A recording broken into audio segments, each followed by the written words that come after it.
να κάτσει με τον άντρα μου. Αυτό το πράγμα εγώ δεν μπορώ ποτέ να το ξεχάσω. Σ' αγαπώ, Στέλλα μου, σε λατρεύω, είμαι πάντα δίπλα σου και ξέρω ότι όσοι σε γνωρίζουν είναι πολύ χαρούμενοι και πολύ πρικισμένοι. Να είσαι πάντα καλά. Σας ευχαριστούμε πολύ. Πάμε να δούμε το βίντεο, να πάρουμε και μια ανάσα. Πάμε να το δούμε, έχει ενδιαφέρον να το παρακολουθήσουμε. Η Στέλλα Κυριακίδου γεννήθηκε στη Λευκοσία στις 10 Μαρτίου του 1956. Το πατρικό της σπίτι είναι το μεγάλο σπίτι που μένει ο Έλληνας πρέσβης στο οδόφραγμα του Λίδρα Πάλας. Έφυγαν με την οικογένειά της από εκεί το 1963 μετά τις φασαρίες. Έχει ένα αδερφό, τον Χρήστο. Έζησε πολύ όμορφα παιδικά χρόνια και χαίρεται που μεγάλωσαν και τα παιδιά της στο σπίτι που έζησε και εκείνη με τους γονείς της. Θεωρεί τον εαυτό της τυχερή για τους γονείς που είχε και για τον τρόπο που μεγάλωσε. Παρόλο που ήταν από εύπορη οικογένεια και είχε μια άνετη ζωή, πατούσε πάντα πολύ γερά στα πόδια της. Σταθμός στη ζωή της όταν έχασε τη μητέρα της το 1978 από καρκίνο. Της τύχησε απέραντα, της έμοιαζε καταπληκτικά. Ήταν μόνο 48 χρονών όταν έφυγε από τη ζωή αφού πάλεψε 10 χρόνια με την ασθένειά της. Η Στέλλα τότε έκανε το μεταπτυχιακό της και ο θάνατος της μητέρας της ήταν ένα γεγονός που τη σημάδεψε πολύ και την έκανε να γίνει πιο δυνατή. Θαύμαζε πολύ τη μητέρα της γιατί ήταν μια δυναμική γυναίκα, δυνατή που σε μια εποχή που την λέξη καρκίνος δεν μπορούσες καν να την προφέρεις επειδή ο κόσμος δεν γνώριζε τόσα πολλά. Εκείνη φόραγε περούκα, έπαιρνε ένα μπαστούνι και ακολουθούσε τον άντρα της σε κοινωνικές εκδηλώσεις χωρίς να ντρέπεται ή να φοβάται για τίποτα. Με τον αδερφό της, τον Χρήστο, ήξεραν τα πάντα από την πρώτη στιγμή. Οι γονείς τους δεν τους έκρυψαν τίποτα. Όταν έφυγε η μητέρα τους, συνέχισαν να ζουν με τον πατέρα τους, Μιχάλη Τριανταφυλλίδη, Γενικό Εισαγγελέα της Δημοκρατίας, ο οποίος τους στήριξε πολύ.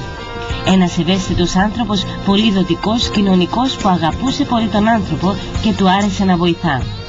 Από τότε η Στέλλα μεγάλωνε με το φόβο ότι κάποια στιγμή θα προσβληθεί και η ίδια με καρκίνο λόγω κληρονομικότητας.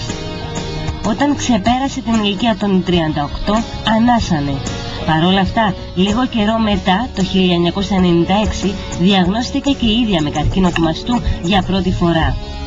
Αρχικά έχασε τη γη κάτω από τα πόδια της. Κατάφερε να το ξεπεράσει.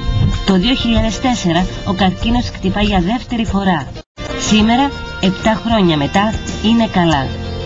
Η πρωτοβουλία να έρθει η Europa Donna και στην Κύπρο ανήκει στη Στέλλα Κυριακίδου. Αν και είναι μια δουλειά χωρίς ωράριο, εκείνη χαίρεται που μπορεί να βοηθά. Στον σύνδεσμο τη βοηθά και η οικογένειά της. Ως χαρακτήρας ποτέ δεν έβλεπε το ποτήρι μισοάδιο, πάντα μισογεμάτο. Αισιόδοξη, δυναμική, θεωρεί ότι κάθε γυναίκα βρίσκει τη θέση της στον εθελοντισμό και στη βοήθεια προς τον συνάνθρωπο. Η Στέλλα έχει για μένα ένα προτέρημα. Μπορεί να γελά με τον εαυτό της και το γέλιο της είναι πολύ μεταδοτικό. Έκαναμε πολλά γέλια μαζί, μπορώ να πω. Επίσης είναι άνθρωπος πολύ ευαίσθητος. Έμαθε να καταλαβαίνει τον συνάνθρωπό της και να επικοινωνεί μαζί του. Από την αρρώστια της κατάφερε να απομυθοποιήσει τον καρκίνο του μαστού, να φύγει τη λέξη φόβος από τον καρκίνο του μαστού. Πιστεύω ότι έγινε αγώνας ζωής για την ίδια. Η Στέλλα είναι ο φύλακας αγγελός στη ζωή μου. Σε πολύ δύσκολη στιγμή για την υγεία μου, η Στέλλα, την οποία δεν γνωρίζα προσωπικά, συμπαραστάθηκε σε μένα και στην οικογένειά μου με τέτοιο τρόπο που κατάφερε να δώσει φως στο σκοτάδι της ασθένειάς μου. Ο τέλειος άνθρωπος για να λύσει κάποια προβλήματα σε κάποιους που έχουν πρόβλημα. Και συμπαραστάθηκε μας και θα για μένα να ευχαριστήσουμε για αυτόν τον τρόπο. Μαζί με τον σύζυγό της γνωρίστηκαν τυχαία το 1979 μέσω ενός κοινού φίλου και το 1981 παντρεύτηκαν. Εκείνος πρόσφυγας από την Αμόχωστο. Έχουν 2 γιους, τον Γιάννη που είναι 29 χρονών δικηγόρος και εργάζεται στην Αγγλία και τον Μιχάλη που είναι 25 χρόνων, σπούδασε βιοχημία και κάνει το διδακτορικό του σε ιατρική σχολή στο Λονδίνο. Στο σπίτι η ζωή εξελίσσεται ήρεμα. Όταν δεν είναι στη Βουλή, λατρεύει να φοράει τις φόρμες της και να κάνει αποδηλασία, μια και το γυμναστήριο δεν της ταιριάζει. Ή φοράει τον τζιν της και πηγαίνει στη Λαϊκή για ψώνια. Το καλοκαίρι της αρέσει να κολυμπά. Θαυμάζει τους απλούς ανθρώπους που τα καταφέρνουν χωρίς πολλά εφόδια, όπως η φίλη της Μιράντα Σιμεωνίδου, που είναι τετραπληγική και δεν το βάζει κάτω ποτέ. Ίσως αυτό να είναι και το πιο κύριο χαρακτηριστικό της Στέλλας Κυριακίδου, που όχι μόνο δεν το βάζει κάτω η ίδια ποτέ, αλλά συμπαραστέκεται στους άλλους για να κάνουν ακριβώς το ίδιο. Άλλωστε, τι είναι η ζωή? 7 φορές να πέφτεις και 8 να σηκώνεσαι, για σένα και για τον άλλο.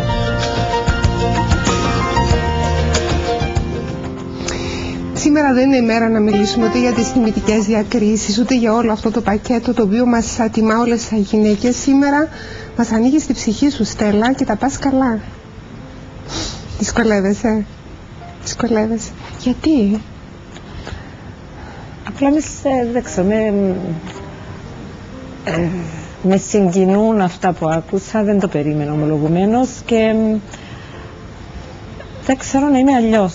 Ίσως αυτό είναι που... Δεν είσαι? Να είμαι αλλιώς. Δεν ξέρει να είναι αλλιώς. Δεν ξέρω να είμαι αλλιώς. Και κάτι το οποίο θα ήθελα να αναφερθώ, διότι η φίλη Λένα που... Και είναι εδώ που υπάρχουν τόσοι άνθρωποι που κάνουν τόσα πράγματα μέσα από τη δική τους εμπειρία. Η φίλη Λένα η Μαυρική, η οποία έχασε το γιο της από ένα μεθυσμένο οδηγό, έχουν κάνει με το σύζυγό της, με την οικογένεια της, το Ίδρυμα Γιώργος Μαυρίκιος, και μας έχουν παρασύρει όλους σε μια εκστρατεία για την οδική ασφάλεια τα τελευταία χρόνια, που αυτό που βλέπω και γι' αυτό μαθαίνω κάθε μέρα από τους άλλους και από τη δύναμη των άλλων. Οπότε έχει σημασία να βλέπουμε πώς μετατρέπεται μια δύσκολη εμπειρία σε κάτι δημιουργικό, σε κάτι θετικό από πολλές απόψεις. Αυτός ήταν ο πατέρας σου, Στέλλα? Ο Μιχαλάκης, ο Τριανταφυλλίδης? Ο πατέρας μου ήταν πολύ κοντά στους ανθρώπους των ανθρωπίνων πόνων. Είχε μια μεγάλη προσφορά σε σχέση με τους τυφλούς στην Κύπρο. Πολύ και με τους καρκινοπαθείς. Και ως προσωπικότητα και ως άνθρωπος. Ναι. Αυτά τα ήταν έτσι χαρακτηριστικά με τα οποία ταυτίζει τον πατέρας μου και μεγαλώσαμε μαζί με αυτά. Τη μητέρα μου δεν μπορώ να πω ότι έτσι θυμάμαι αυτή την πλευρά του χαρακτήρα της, γιατί έδινε η ίδια την προσωπική της μάχη. Με τον σύζυγό σου γνωριστήκατε όταν ήσουν μικρή, αρκετά νεαρή. 5 χρονών, 4-25 χρόνια. Ναι. Και εξακολουθεί να είναι η αγάπη της ζωής σου. Και ο πιο αυστηρός μου κριτής είναι εκείνος ο οποίος θα μου πει, πάντα μου λέει, εγώ δεν είμαι εδώ για να χαϊδεύω τα αυτιά σου, είμαι εδώ για να σου λέω και αυτά τα οποία δεν μ' αρέσουν για κάτι που κάνεις ή θα μπορούσες να το κάνεις διαφορετικά ή καλύτερα. Ομολογουμένως έτσι μπορεί να δυσανασχετήσω και να κρατήσω λίγο έτσι τα μούτρα μου για κανένα δεκάλεπτο, αλλά καταλαβαίνω ότι γι' αυτό είναι εκεί και είναι δίπλα μου, δεν είναι για να μου λέει. Να σου χαϊδεύει τα αυτιά. Σε κάνει να αισθάνεσαι ασφάλεια αυτός ο χαρακτήρας που είναι, που σου μιλά με τόση ειλικρίνεια και είναι αυστηρός σχετικά? Είναι πολύ...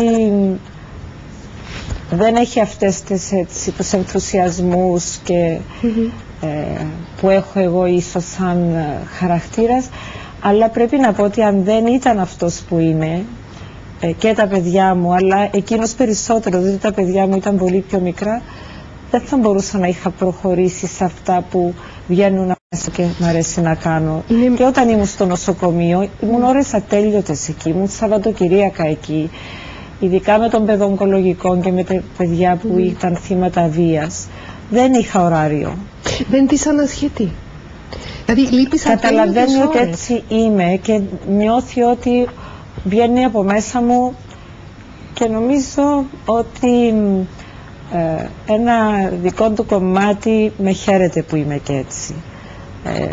Κάποτε μου λέει, χρειάζεται να βάζουμε λίγο περισσότερο τα όρια μας και καλά κάνει και πάντως ξέρω ότι μαγειρεύει εκείνος, ταινία. Μαγειρεύει πολύ καλύτερα από μένα. Δηλαδή δεν είναι θέμα προσπάθειας, είναι ταλέντο και πιστεύω ότι έχει αυτό το ταλέντο και με βολεύει που έχει αυτό το ταλέντο. Μια χαρά. Κοντά σου. Ήθελα να ρωτήσω τη Στέλλα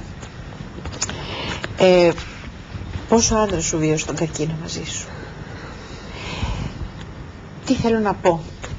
Ο καρκίνος μας αφήνει πολύ δυνατά σημάδια εξωτερικά, άσχημα σημάδια εξωτερικά, πολύ ωραία σημάδια εσωτερικά. Και έτσι